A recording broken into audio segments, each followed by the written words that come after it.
a robust, developed, mature relationship with Jesus is recognizing that so often the things that we pray for, the things that we want, the way that we think the world should be going is not necessarily in alignment with God's plan. And our job is to be buoyed to God in the midst of the chaos and the storms in which we find ourselves, so that way we can have peace. In Genesis 18, it's where God tells Abraham that as he's going to destroy the city. We're going to pick up our story here in verse 20, all right? Reads like this. It says, "Then the Lord said, the outcry against Sodom and Gomorrah is so great, and their sin is so grievous, that I will go down and see if what they have done is as bad as the outcry that has reached me. If not, I will know." So Abraham hears God speak to him and say this thing that is deeply disconcerting for him. And the reason is because Abraham has been now cast into this gut-wrenching chaos due to the fact that he has a nephew who lives in that city.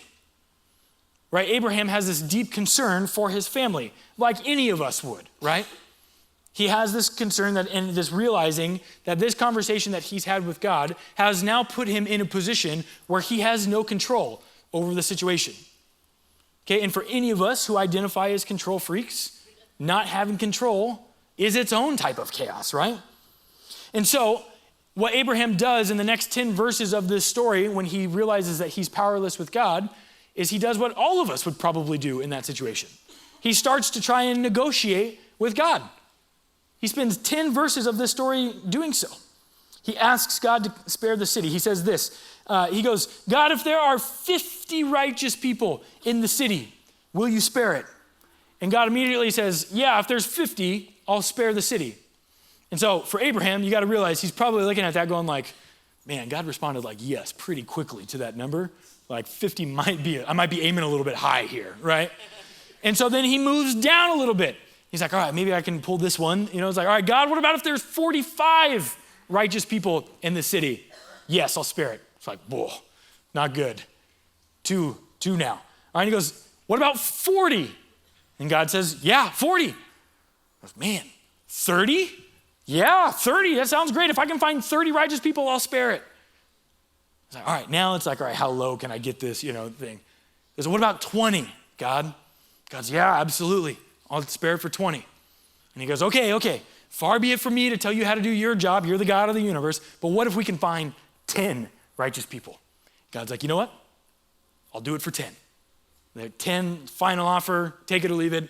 Like, great. They shake on it probably. And then they realize like 10 is what the number is. It reminds me a lot of when I have to punish my daughter for something that she does and she begins to bargain with me.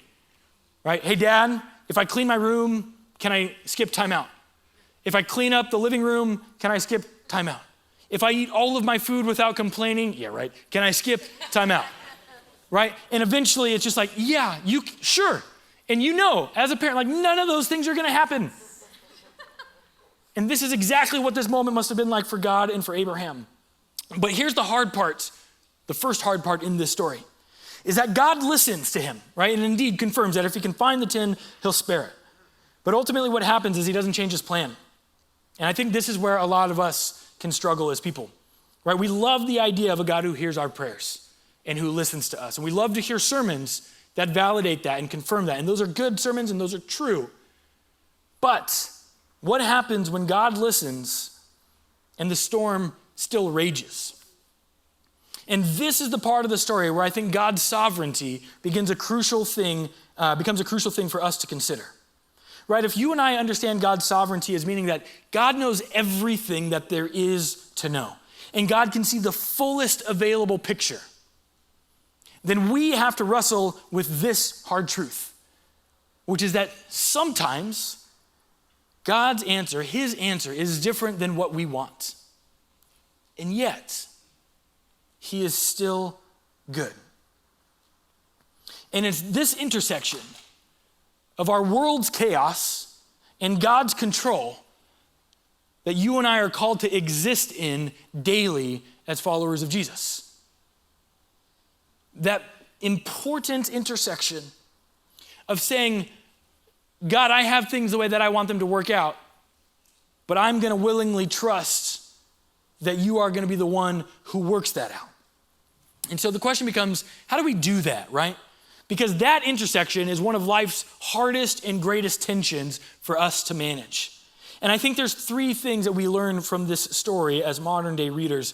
But before we jump into what they are, I want to let you know I'm going to use this language of a buoy to represent God being our stability in the chaos, right? And I know that's a little bit silly and a little bit reductive, but the reason I love the buoy imagery is because there was this one time I was invited to go on this guy's boat. Now, I love water. I think it's great. Water's awesome. Playing in water is great. I love the beach, everything about it. And I'd never been on like a nice boat, right? Like, I don't know what classifies as a yacht, but this is the closest thing to a yacht I've ever seen and or been on in my life. This guy was like mega loaded. It was cool. And he had one of these things. I don't know if this is common or not there, but like he ties a rope to like a little swing or like a little piece of wood that you can hang on to, and then he'll whip the boat around, and like the bow, stern, whatever, top thing of the boat language will go out. Just pretend I said it right so I sound cool. It'll like fly out over the water, and you can hang on to this thing, and it'll push you out, and then you can like do flips or do tricks or whatever into the ocean there, which is great and awesome. We're like 11 miles off the coast in Newport Beach, so I'm like, I'm in, right? So I hold on to this thing, and then like he whips around, and everybody he yells, jump! And so I jump out over the water, and then like, I'm hanging on, and then I'm realizing like I'm starting to hang on a little bit too late, and so I got to let go, and then I backflip into the water, and I'm awesome, right? And then I come out of the water, and I don't know if you've ever been in literally the middle of the ocean by yourself, but one of the things that they didn't tell me was that that boat has to go a long way to like come back around, so it can like slow down and not run me over in the propeller or whatever it is, so I can climb up the back. And so I'm literally just sitting there for like 10 minutes, just treading. Now, not the best swimmer in the world, especially when the water is choppy on a morning that it is like that. And so I'm literally just having to sit in the water floating, going, the ocean is huge. Like, I don't know if you know this, but the Pacific Ocean is massive, okay?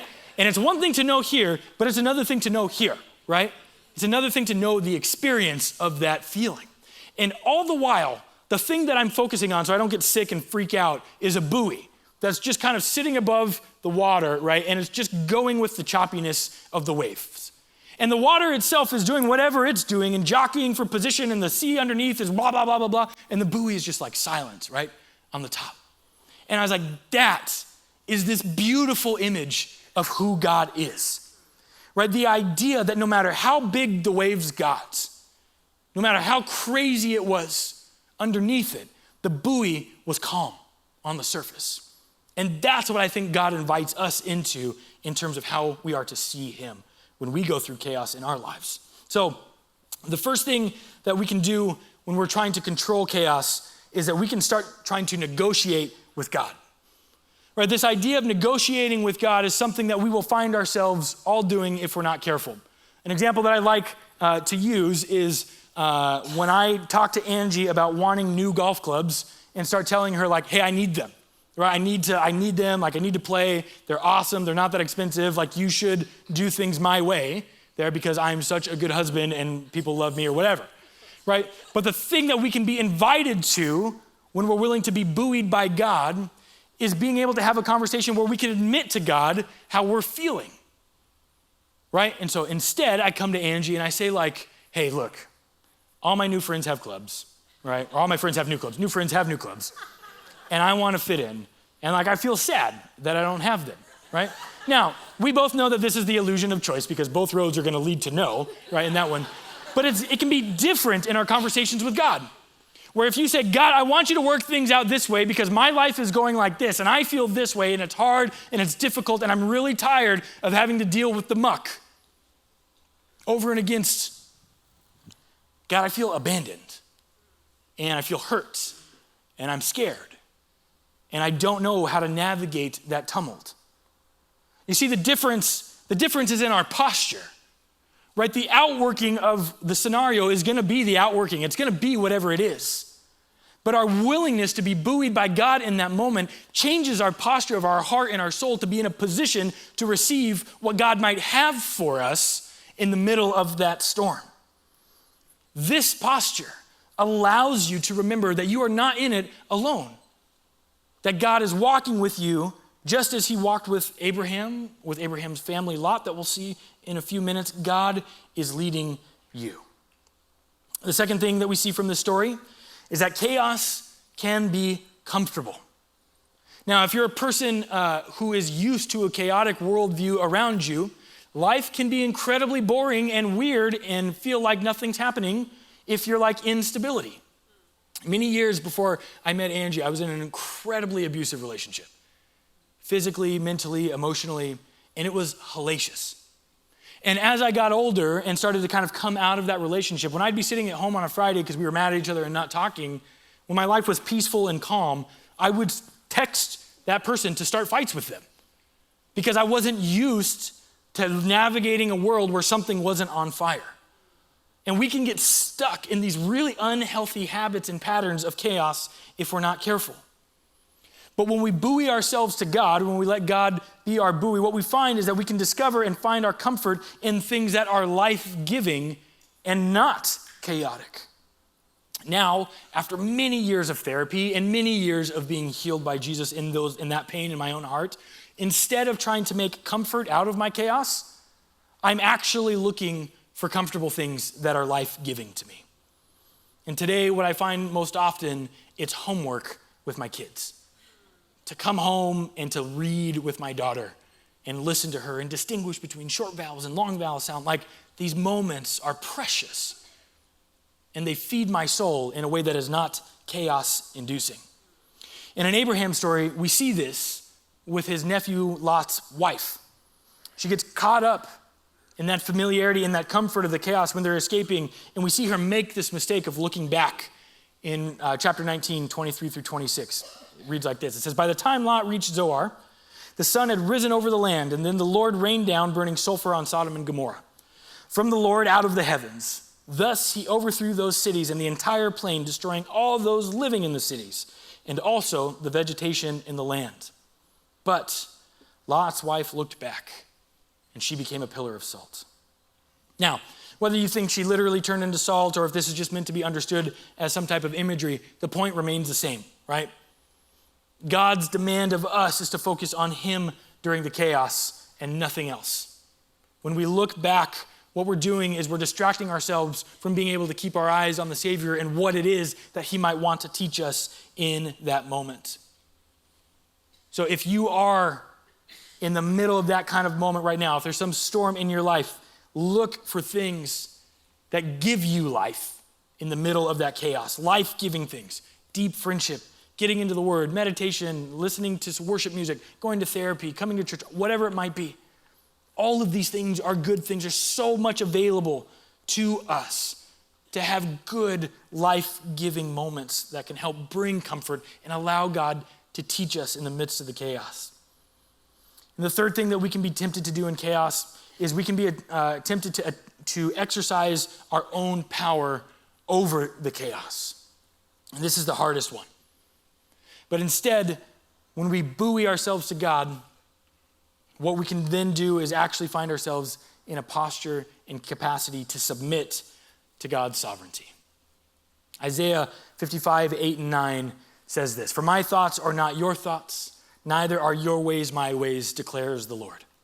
As the heavens are higher than the earth, so are my ways higher than your ways, and my thoughts than your thoughts." You see, when we try to exercise power over chaos, two things happen. The first is that we actually take God off the throne, which is dangerous enough in and of itself. And the second thing is we try and take that place on the throne. Because what are we doing in that moment for real? Right? If you've got something going on in your life, and instead of trusting God to work and walk through it and to teach you those things you need to learn and those lessons, you begin to say like, God, I got it, right? I'm the one who understands how to best navigate this situation. And I think this can be a really big trap for us if you've called yourself a follower of Jesus for any amount of time. Because the longer you walk with Jesus, the more tempting it can be to just assume that you've got it because you made that decision. And so the idea of getting caught up and saying like, hey, I'm the one who knows better than the creator of the universe positions us into a place where we should never be. And we know this, right? None of us would be audacious enough to, say like, well, I know better than God. But so often in our lives, we can find ourselves through our actions making that same declaration.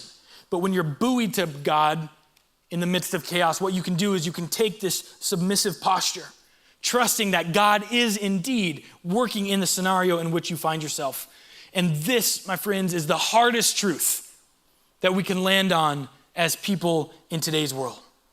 This understanding that faith is not about getting the answer that you want. A robust, developed, mature relationship with Jesus is recognizing that so often the things that we pray for, the things that we want, the way that we think the world should be going is not necessarily in alignment with God's plan. And our job is to be buoyed to God in the midst of the chaos and the storms in which we find ourselves.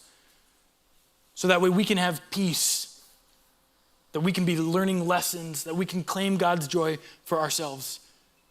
No one is happier than a sea lion sleeping on a buoy. I know you've seen it. I know you know exactly what I'm talking about. Those guys can sleep through anything. We have this example in nature. All you got to do is be like the sea lion.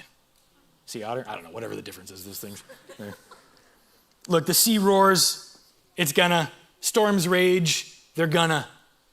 Right? But God's invitation for you is to buoy yourself to him when life gets chaotic, because you can indeed trust that God is in the middle of all of those things with you.